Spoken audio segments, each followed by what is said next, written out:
Hello, welcome to Beers and Fears. I'm Brian, and David unfortunately couldn't be with me today. He's over at the Universal Zombie Defense getting ready for the zombie apocalypse. If you want to have a little chance to check it out, go check the Facebook link down below. It's well worth it. Today's review is the winner of the Sacramento Horror Film Festival's Best Fright Award.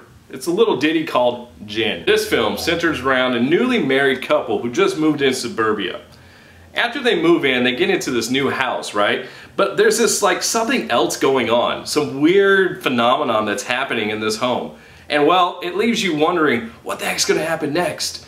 And it's really exciting to see how this 14-minute short film packs more of a punch than most full-length movies I've seen nowadays. Now, there isn't a trailer for this film, mainly because the director didn't want to give anything away for this movie. Well, it's only 14 minutes long, and there's a lot that happens in this little bit, so trying to get a trailer in without giving away what the actual story is would just be pretty much impossible. So instead, here's a breakdown of what Jinn actually means to the culture of the director Muhammad. The Jinn, or genies, are spiritual creatures mentioned in the Quran and other Islamic texts. They usually inhabit an unseen world in dimensions beyond the visible universe of humans. The Quran mentions that the Jinn are made of a smokeless and scorching fire, but also physical in nature, being able to interact physically with people and objects. So Jinn has some pretty good scares throughout. Now, they kind of went away from what normal little short films do, and they just didn't do a lot of gore or slash or a bunch of blood in this. It was very reminiscent of The Exorcist, so to speak, and actually scenes that built up that were very much of the director James Wan films.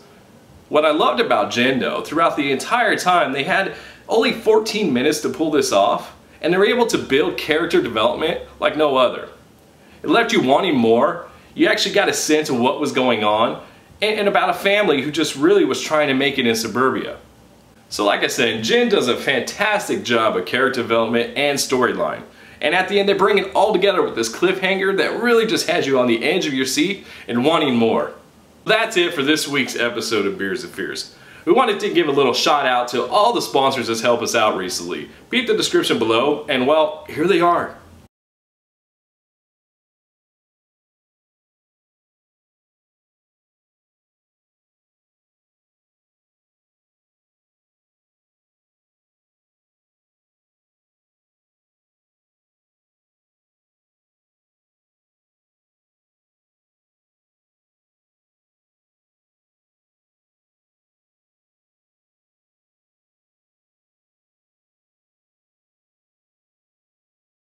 So last but not least is, well, the beer of choice for Jinn. Today's beer of choice is Moylan's Kilt Lifter. It's a Scottish ale.